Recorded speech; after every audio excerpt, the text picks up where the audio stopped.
Hi, I want to give you 5 tips for a good work-life balance as a pet portrait artist. So hi, I'm Sema Martin, I'm a pet portrait artist and I have been for the last 10 years.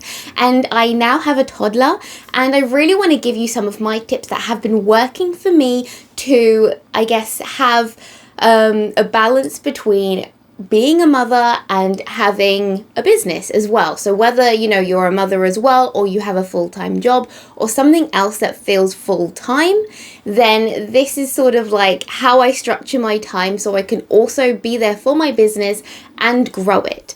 So the first thing I want to talk about is setting working hours. Now this has really been working for me. I used to just work whenever I could. So in between feeds, when she napped, when she was asleep, anytime I could, I would grab that moment to do some work. And yes, while I was able to get things done, I was feeling exhausted and burnt out, and it just wasn't, I wasn't able to continue to work that way. It wasn't sustainable. So I came up with setting working hours. So now I like to plan my time. So maybe sometimes in the morning, I look at my day. Okay, when can I allot an hour, 2 hours, that kind of thing. So you can really get in the zone, do any sort of drawing, do any sort of admin that you need to get done.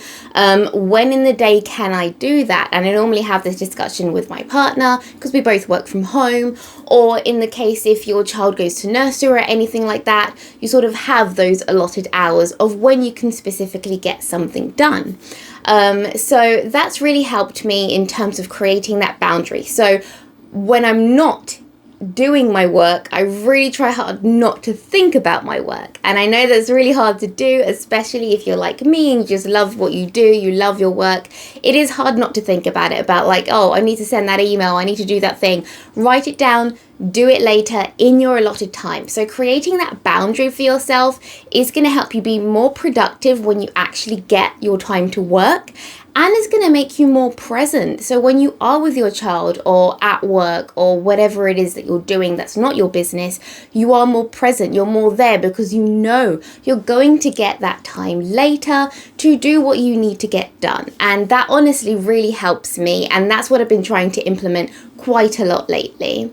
Another thing is plan tomorrow before you finish today. So basically I work most evenings and I like to write down a few other things, either something that I didn't get a chance to finish that I can finish tomorrow, or something that needs to be done as a deadline or anything like that. So I write down what I need to do tomorrow before I finish my day. And that honestly helps me sleep better as well, because I'm not constantly thinking about, I need to do that and that and that and that. I've already written it down. It's done. I don't need to think about it again.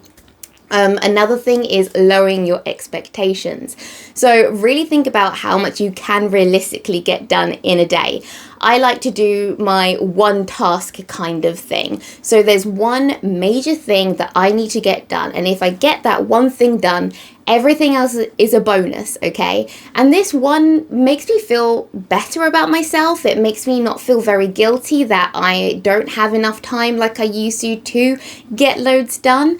So if I tell myself, okay, if I get this one thing done, like I've sent that email, I've done 10 minutes of drawing or an hour of drawing, I've got the nose done kind of thing. I give myself a little goal, just one goal that I have to absolutely get done that day. So I don't go to bed until it's done. And then everything else extra, social media, replying to comments, replying to emails, all that other stuff, if I get time to do it, then I can do it. And that's just a bonus. That's bonus extra time that I get. And it makes you feel good about yourself when you do a bonus, doesn't it? So lowering your expectations is very, very helpful for boosting your confidence and not feeling guilty about how much you can get done. Another thing is get help where you can. So even things like childcare or cleaning or cooking, meal prep, that kind of thing. I personally like to liaise with my husband. So he takes out my daughter. I get the day to, do all my work. As much as I can anyway, and then we swap. So the next day I take my daughter out on a fun, mummy and daughter trip while he stays at home and works. And that works really well for us because not only are we both getting quiet, specific time at home where we can do our work, but we're also getting really lovely quality one-on-one time with our daughter. And that's been really key to our success, to be honest, really key to my success as a business owner. And as my daughter doesn't go to nursery, we have to make sure that we get this time to work in the day as well as the night. I have tried to just work in the night, but you just get too tired. It's not realistic. So if you can have some sort of childcare, or if you do go to work during the day and then you are at home in the evenings, make sure that someone can clean for you, or you've cleaned before you come home, or little things like that, just to help you be in the mindset to work when you've got your allocated time to work. Another thing is to give yourself permission to rest. Now, I personally am really bad at this because I feel like, well, if I've got the time, I might as well get another thing in, you know? But actually, rest is just as productive as ticking things off your list. And I'm terrible for this, but I know my husband's really good at doing this, so I'm really trying to learn from him.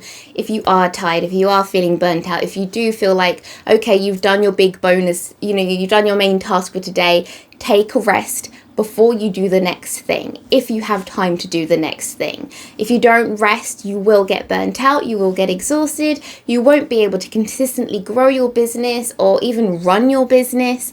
So being careful about how much work you're doing and resting when you can is super important. Sometimes resting doesn't mean like, you know, sitting in a chair not doing anything.